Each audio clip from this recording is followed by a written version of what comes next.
the people who report to you, or the people that you are giving direction to, you've Yes, done their job before, you know their job pretty well. Is yes, that fair to yes. say? That's a fair assumption. So that paternalistic thing, so I'll give you an example of my dad. My dad was a steel worker, big athlete, sports.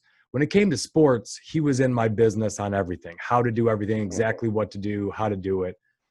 When it came to math after like 10th grade, none of that, because he didn't know math as well as I did, right? I had Mm, outgrown him. He didn't understand what I was going through. He was a much different dad when it came to school than it came to mm, sports, right? And that he wasn't paternalistic in that way. When it came to school, he was very supportive. What are you struggling with? mm. He would ask me questions. Why do you think you're struggling? Do you think you're putting enough time in? Do you have a good tutor? He would ask questions. When it came to sports, Yeah. and he drove me nuts in sports because he told me to do things that I didn't really want to do, or I didn't believe were Mm, right. He was a better coach on the things he was not a subject matter expert on. And a lot of times, what I see new managers struggle with all the time is, you're an accountant, or you work in finance or planning, and all of a sudden you're made a finance manager. And you could probably jump in mm, on this. And you want everyone to do everything exactly the way you did it because you know it worked. But it worked for you.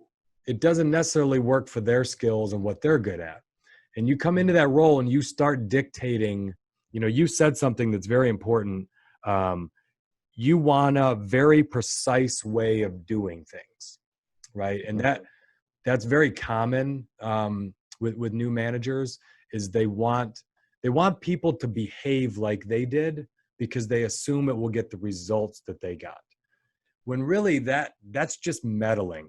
What you really Mm. care about as a manager is they get the results that you got, not they do Yes. things the way you did it, right? Because what's your guys' number one sport in South Africa? Probably soccer, rugby, Rugby, rugby. rugby, Yeah. rugby, right? So, if you have a forward in rugby that you're paying a lot of money to, do you care if he does it the same way the last forward did, if he scores as many No. points? Yeah.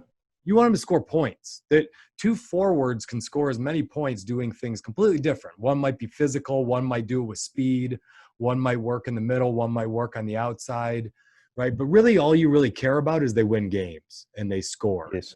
right? But think about this, if the coach of that high paid forward that you brought in was just retired and was the previous team's forward, he might drive that new forward crazy because that guy doesn't do it just the way he did it, right? And he'll be mad at him all the time, even after he just won the game and scored.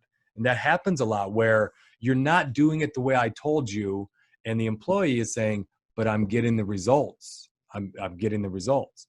And really, Mm. what matters to the company, right? The results. That's Results. Yeah. it. And so you have to be careful when you say, I have a very precise way of things that should be done. You need to think, I have a very precise expectation of the results that position is being paid to go get.